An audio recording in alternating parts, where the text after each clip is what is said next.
Nah, teman pemilih, terima kasih banyak ya udah setia banget di kanal YouTube Komisi Pemilihan Umum Republik Indonesia untuk edisi spesial live podcast ulang tahun kedua podcast KPU RI. Dan saat ini sudah tiba tamu spesial yang sudah kita tunggu-tunggu dari tadi, yang paling dinantikan banget di sini, tak lain tak bukan Bapak. Alhamdulillah sehat Mbak Reni, sahabat semua. Alhamdulillah, Bapak juga sehat ya hari ini. Alhamdulillah. Walaupun suaranya agak sih Pak, agak itu ya? tenggorokan agak kurang. Oh, biasanya harus segera pemulihan ya Bapak? Istirahat cukup, makan minum yang baik ya. Penting hatinya sehat Mbak. Seneng banget nih. Kalau hatinya sehat, jiwanya sehat, kan raganya juga ikut sehat ya. Sebelum kita lanjutin Mbak Reni, selamat ulang tahun. Oh, terima kasih Bapak, terima kasih. 2 tahun ya, 2 tahun. Podcast KPU. Iya. Saya kira ini satu tahun yang KPU periode sebelumnya belum pernah ada, dan ini kan bagian dari penyesuaian atau cara KPU beradaptasi dengan berbagai macam media ya. Setahu saya media podcast ini kan muncul ramai ketika zaman COVID kemarin kan, banyak orang bikin podcast sehingga kemudian ada yang modelnya kayak online atau Zoom meeting dan seterusnya, dan rupa-rupanya podcast itu jadi kanal tersendiri yang kemudian ditunggu-tunggu orang, disimak banyak orang karena pembicaraannya dengan narasumber yang kan sesuai dan intensitas diskusinya kan mendalam lah, kira-kira begitu. Dan kira penting ketika KPU mengambil media podcast ini sebagai salah satu kanal buat KPU pesan-pesan kepemiluan. Dan saya mengikuti selama 2 tahun ini, narasumber yang diundang juga beragam kan. Ada mahasiswa, ada aktivis, ada penyelenggara pemilu dari daerah, kemudian ada peserta pemilu, perwakilan partai, itu kan supaya kemudian beragam lah sumber kita di podcast KPU, artis dan seterusnya. Betul Bapak, itu betul. Terima kasih loh Bapak perhatian dan dukungannya. Kalau diingat-ingat Bapak, kita terakhir live itu sama Bapak itu ya pas ulang tahun, setahun yang lalu. Waduh, udah lama banget ya. Ya Allah, ternyata saya udah setahun ya nggak tampil atau nggak nengokin podcast KPU. Ya mungkin karena kesibukan dan makin padatnya jadwal kegiatan ya. Ya betul sekali, Bapak dan juga segenap pimpinan lain juga hampir semuanya belum bisa nih live lagi, dan baru sekarang lah kita bisa hadir di sini dan Pak Ketua juga bisa menyapa langsung nih teman pemilih semua. Bapak, ini kita semua saat ini kita tahu tinggal 20 hari lagi di hari saat ini kita menuju hari pemungutan suara hari Rabu 14 Februari 2024 untuk di dalam negeri. Kalau luar negeri berbeda ya Pak? Ya, karena di Undang-Undang Pemilu nomor 7 2017 kan ditentukan bahwa pemungutan suara di luar negeri dapat dilaksanakan lebih awal daripada di. Pertanyaan kan, kenapa kemudian boleh dilakukan lebih awal dan metodenya ada beragam ya, ketika metode. Kalau pemungutan suara di dalam negeri kan hanya metode S ya. Luar negeri dimungkinkan metode S, kemudian metode POS, kemudian SK kotak suara keliling. Nah, memang warga negara kita tersebar di berbagai wilayah. Jurisdiksinya kan bukan jurisdiksi Indonesia semua. Betul. Sehingga kemudian memberikan berbagai macam kesempatan bagi pemilih untuk dapat memilih dan dilakukan lebih awal. Yang patut kita ketahui bersama, pemanggilnya teman pemilih. Iya. Walaupun pemungutan suara di luar negeri lebih awal, tetapi hitungan suaranya itu bersamaan atau berbarengan jadwalnya dengan di dalam negeri. Kalau di dalam negeri kan pemungutan suara tanggal 14 Februari, jam 7 sampai jam 13 waktu setempat. Setelah TPS tutup, kemudian dilanjutkan dengan penghitungan suara. Penghitungan suara pada dasarnya harus selesai pada hari yang sama dengan pemungutan suara 14 Februari. Nah, hari ini kan hari kalender, sehingga selesai sampai jam 14 Februari 2024 jam 24 malam. Lalu ketentuan ini di Undang-Undang Pemilu nomor 7 2017 kemudian di hasil review. Mohon maaf. Yang kemudian Mahkamah Konstitusi memberikan kelonggaran waktu dalam hal penghitungan suara belum selesai pada hari yang sama dengan suara dapat dilanjutkan Iya. secara berturut-turut sampai dengan jam 12 siang hari berikutnya. Jadi kalau itu maka penghitungan suara itu dilakukan pada tanggal 14 sampai dengan 15 Februari 24 jam 12 siang. Yap. Karena penghitungan suara di luar negeri juga menyesuaikan itu, Mbak. Hmm. Iya, dilakukan mulai tanggal 14 Februari selesai sampai dengan jam 15 Februari 2024 jam 12 siang waktu setempat di Ya. negara-negara di negara-negara LN. Dan nanti KPU juga akan mengeluarkan pengumuman kayak hari pemungutan suara di masing-masing negara itu kapan-kapan aja ya Pak? Sudah ada Ya. SK KPU. Sudah di SK. Tentang kapan jadwal hari dan tanggal pemungutan suara di luar negeri. Tetapi yang kita jadwalkan adalah yang fix ya pakai SK KPU itu adalah jadwal tahapan coblosan untuk metode TPSLN. Kenapa yang metode pos dan KSK tidak kita SK-kan supaya teman-teman PLN dan juga pemilih ada semacam keluasan ya penyesuaian dengan situasi lokal. Karena tidak semua negara-negara di mana PPL kita bekerja, warga negara kita berada di luar negeri itu lancar-lancar saja. Ada berbagai masalah di situasi. Contoh misalkan beberapa hari yang lalu Mbak Reni kami dikabari, kita monitor terus ya dengan teman-teman ketua PPLN 128 PPL. Kalau 2019 kan ada 130 PPLN. Nah, untuk di 2024 ini ada 2 PPLN yang tidak operasionalkan karena memang kantor perwakilan kita tidak dioperasionalkan karena itu di Pyongyang, Korea Utara, kemudian yang kedua Kabul, Afghanistan. Beberapa waktu yang lalu kita baru dapat konfirmasi dari Kemenlu, tak tolong supaya PPLN Islamabad di Pakistan itu melayani pemilih di Kabul, sehingga kemudian kita tetapkan ruang lingkup wilayah kerjanya PPLN Islamabad di Pakistan itu termasuk melayani pemilih yang ada di Kabul. Lah yang sudah ditentukan siapa saja namanya, kemudian alamatnya di mana, dilayani menggunakan metode pos ya karena lintas negara. PPLN kita ada juga yang memang menangani lebih dari 1 negara. Ada yang 2 negara, ada yang 3 negara, ada yang 4 negara dan seterusnya. Dan satu hal, terus kemudian di Ekuador misalnya, waktu yang lalu dikabarkan bos narkoba atau gembong narkoba yang berada di dalam tahanan itu lepas. Dan kemudian negara membuat pengumuman status darurat karena kemudian ada efeknya itu kemudian ada sejumlah kekerasan ya yang dilakukan oleh pasukannya gembong narkoba. Karena situasi darurat sementara teman-teman PPL sudah mau ngirim pos, maka kemudian menjadi tertunda. Dan situasi seperti itu. Dan waktu yang lalu kita juga dapat informasi misalkan di negara-negara bangsa Cina ya seperti di Hong Kong, Makau, Taiwan. Ini nanti kan tanggal-tanggal di bulan Februari itu bersamaan dengan Hari Raya Imlek ya. Nah itu biasanya liburnya agak panjang. Sehingga kemudian teman-teman membuat strategi bagaimana caranya pengiriman pos jadi menjangkau pemilih. Dan kemudian pemilih bisa segera mengirim balik surat suara melalui pos. Namanya luar biasa.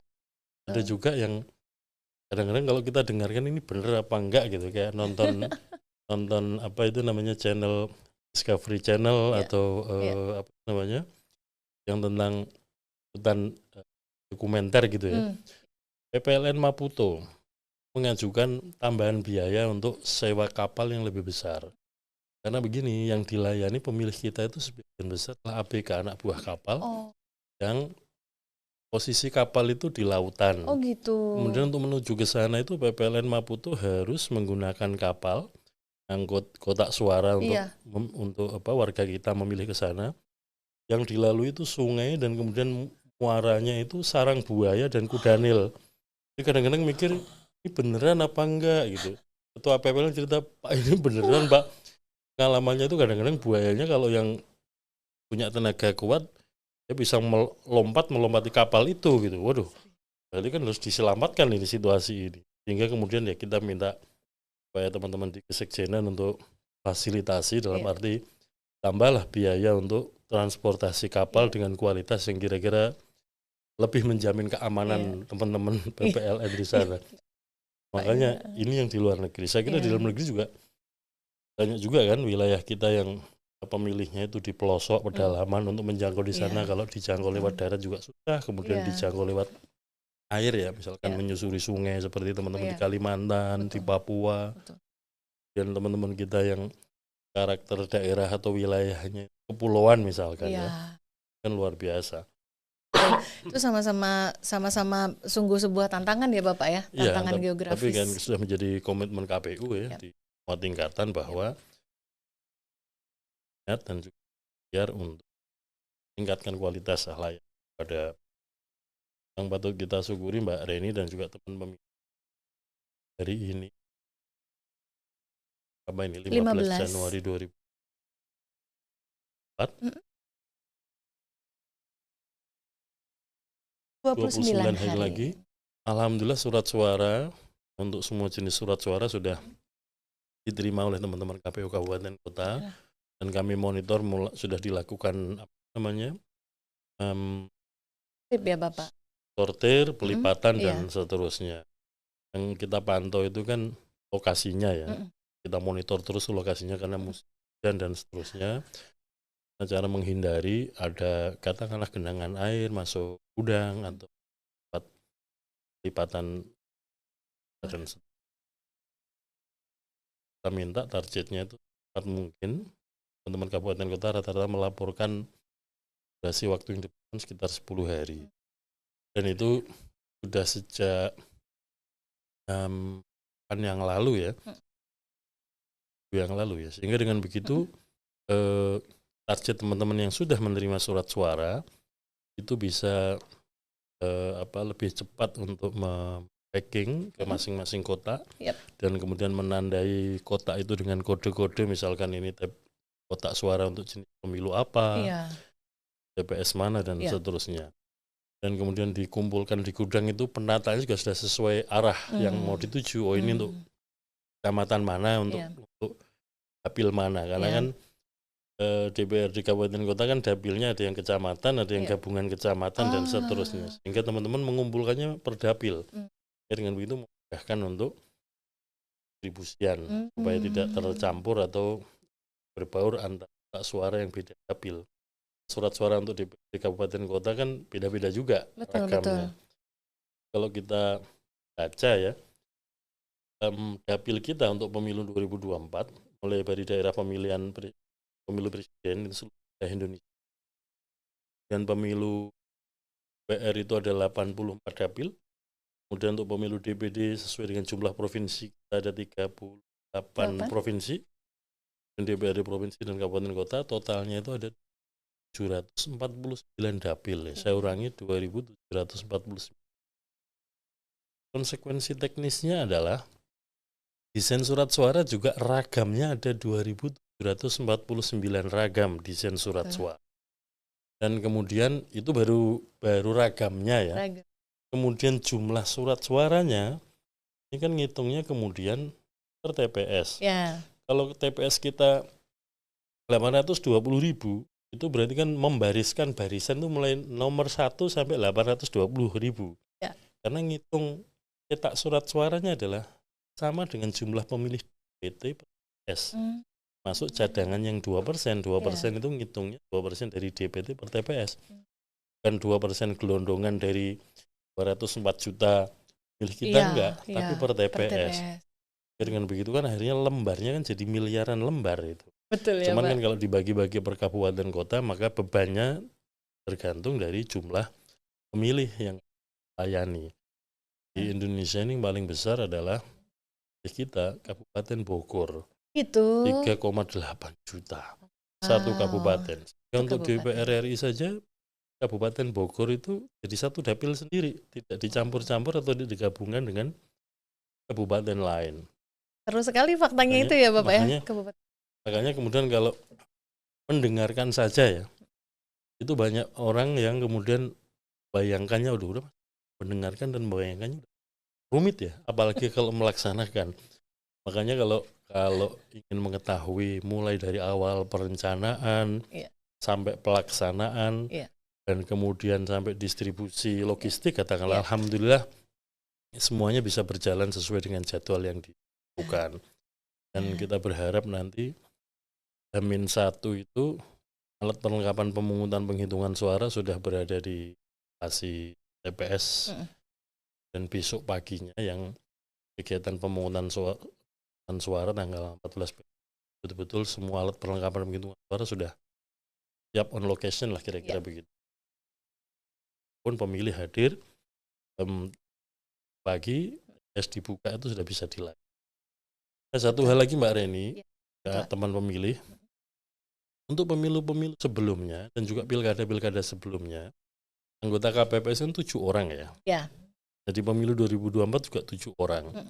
Hanya saja yang membedakan adalah pemilu dan pilkada sebelumnya, dari 7 orang itu yang dilatih atau diikutkan bintek hanya 1 orang.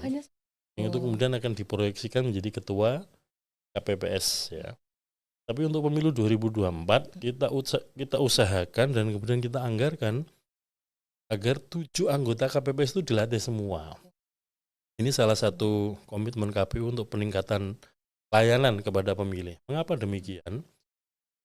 1 orang itu bisa jadi ya mungkin pemahamannya mungkin hadirnya bisa terlambat. Atau ketika bintek ngantuk-ngantuk gitu kan. Nanti kalau seperti itu kan kemudian pemahamannya atau informasi yang diserap kan menjadi kurang. Sementara dia hanya satu-satunya dia sendiri yang dilatih. Dan ketika dia nanti membintek teman-temannya, anggota yang lain, dan dalam pelaksanaan bisa problematik ya. Karena itu cara mengantisipasinya diantaranya dengan membintek atau memberikan pelatihan bagi 7 anggota KPP. Ini komitmen KPU dalam rangka untuk peningkatan kapasitas kelembagaan, kapasitas personil penyelenggara pemilu, dan efeknya adalah meningkatkan kualitas layanan kepada pemilih. Beberapa hal yang kita kerjakan 20. Dan sekarang ini tahapannya rekrutmen KPPS dan jumlah tempat sudah terpenuhi, tapi ada juga yang masih kurang. Oleh karena itu kita mendorong sebagaimana sudah kita lakukan komitmen awal kita berkomunikasi dengan minta teman-teman KPU komunikasi Pemda setempat untuk bisa menugaskan PNS, ASN atau guru-guru yang berada di tinggalnya pasti kan basisnya desa kelurahan ya, yang kemudian ditugaskan menjadi anggota KPPS di TPS yang belum terpenuhi orang anggota tersebut. Semoga saja di daerah tersebut nanti sudah jadi. Dan kita lihat beban kerja ini untuk sekitaran wilayah Jabodetabek, Jakarta, Bogor, Depok, Tangerang itu masih ada sekitar 4 desa kelurahan yang jumlah TPS-nya itu lebih dari 100. Itu nanti kan menjadi beban buat teman-teman PPK ya, karena rekapitulasinya kan basisnya bukan desa kelurahan, tapi basisnya jumlah TPS. Untuk di luar Jabodetabek itu ada sekitar 54 desa kelurahan yang TPS-nya itu lebih dari 100 TPS. Kan perlu kita sampaikan supaya kegiatan pemilu ini memang betul penyelenggaranya KPU dengan jajaran sampai KPPS. Kan nggak mungkin KPU mengerjakan. Ya, kemudian masyarakat kita mintalah bantuan partisipasi untuk menjaga proses pemungutan penghitungan suara di TPS. Dan juga nantinya rekapitulasi di tingkat kecamatan dan seterusnya bisa berjalan dengan baik, terbuka, bisa disaksikan semua orang. Kita ambil kebijakan bahwa proses pemungutan penghitungan suara di TPS nanti terbuka ya Mbak Reni. Dan pemilih siapapun bisa menyaksikan, siapapun bisa merekam pakai foto atau di video sehingga kemudian kalau ada peristiwa apa-apa itu kan bisa dikontrol semua pihak ya. Untuk menghindari pandangan negatif tentang misalkan suara itu bisa disulap-sulap jumlahnya misalkan. Kalau dikontrol banyak orang kan menghindari itu semua. Saya kira yang yang penting kita membangun terbukaan, Ya. transparansi, proses-proses. Saya Iya. kira itu Mbak Reni yang dapat pesan saya kepada teman-teman pemilih. Iya. Yang pertama, mari kita pastikan kita sudah terdaftar di DPT, daftar pemilih tetap. Iya. Karena untuk hadir memilih itu syaratnya sudah terdaftar. Caranya adalah diantaranya cara yang paling mudah memeriksa link atau saluran cek dptonline.kpu.go.id. Ulang lagi, cek dptonline.kpu.go.id. Kalau diklik sudah masuk, kita masukkan atau kita input nomor induk kependudukan kita yang ada di NIK. KTP itu. Jadi, nanti kalau sudah dimasukkan akan ketahuan sudah terdaftar di TPS nomor berapa, desa kelurahan mana. Kalau misalkan di input atau dimasukkan NIK tersebut belum muncul nama TPS-nya, bisa jadi pemilih ini belum masuk atau belum terdaftar. Ya.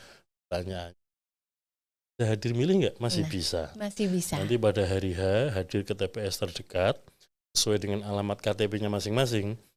Jadi misalkan nih Mbak Reni, kabupaten kota tinggalnya di mana Mbak Reni? Di Tangsel, Bapak. Kota Tangerang Selatan ya. Ya. Kelurahannya mana kalau boleh tahu? Kelurahannya Pakujaya, Bapak. Pakujaya. Misalkan Mbak Reni ngecek dptonline.kpu.go.id ternyata belum ada nama Mbak Reni, belum terdaftar. Misalkan ya Pak, tapi saya udah terdaftar ya Pak. Ya alhamdulillah ya. Alhamdulillah. Misalkan, Misal aja. daripada saya ngasih contoh orang lain kan mending Mbak Reni yang di depan mata. Ya siap. Misalkan belum, Ya. itu kemudian nanti pada hari H datang aja ke TPS terdekat, tapi sepanjang masih di kelurahan mana tadi? Pakujaya. Pakujaya, sesuai alamat desa kelurahan sesuai KTP. Datang ke sana menunjukkan KTP, nanti dimasukkan ke dalam DPK, daftar pemilih khusus.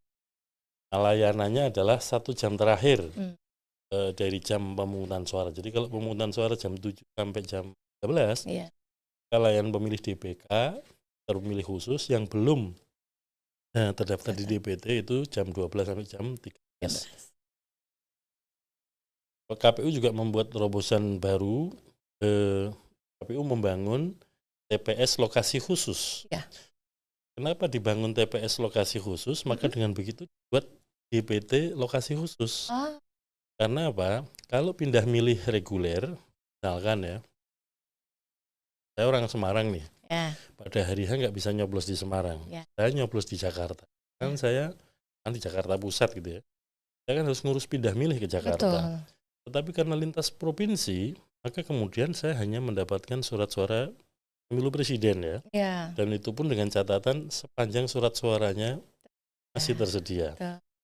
Tapi ada lokasi-lokasi, tempat-tempat yang di situ warganya nggak bisa kemana-mana tanggal 14 Februari. Misalkan santri-santri di pondok pesantren yang tidak libur, sekolah-sekolah asrama, warga kita yang ada di menjadi pekerja di perkebunan, di tambang offshore di tengah laut, atau di tambang-tambang yang terpencil misalkan, dan nggak bisa pulang di kampung halaman di mana.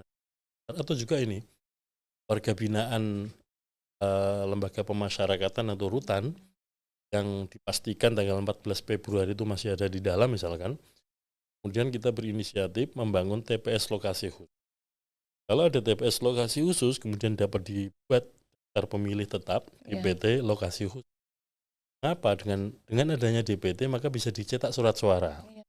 Sekali lagi Mbak Reni, logikanya kan gini, kalau saya pindah ke Jakarta, kan nggak mungkin saya ngangkut surat suara sendiri. Alokasi cetak surat suara untuk saya kan masih ada di Semarang ya. Sehingga tadi kalaupun saya pindah Jakarta bisa dilayani catatan sepanjang masih ada surat suara. Tapi kalau yang di kalau yang di TPS lokasi khusus, karena ada DPT di TPS lokasi khusus, maka kita bisa siapkan cetak surat suara di lokasi itu. Tetapi metodenya pemutahiran data pemilih, kita awal dari pemutahiran data pemilih, yaitu pemilih yang bersangkutan namanya dari kampung halaman, kemudian kita pindahkan tanggal 14 Februari ada di mana. Dengan begitu tidak dicetakkan atau tidak diproduksi surat suara untuk pemilih yang bersangkutan di kampung halaman, tapi dicetakkan dan didistribusikan ke TPS lokasi Itu diantara yang kita lakukan supaya apa? Boleh katakan ada jaminan lah surat suara yang pindah milih ke TPS lokasi khusus. Sekali lagi, di TPS lokasi khusus cara berpikir pindah milih. Misalkan lintas provinsi akan disediakan cuman surat suara pemilu presiden. Kalau lintas kabupaten tapi masih satu dapil di provinsi yang sama, masih dapat memilih untuk RI, pemilu DPR provinsi dan DPD. Tapi mungkin lintas kabupaten dia kehilangan hak untuk memilih DPR di kabupaten atau kota. Di prinsip pindah milihnya kita gunakan, hanya saja ini dalam rangka untuk katakanlah lebih jamin lah ketersediaan surat suara bagi khusus ya. Ini yang siapkan supaya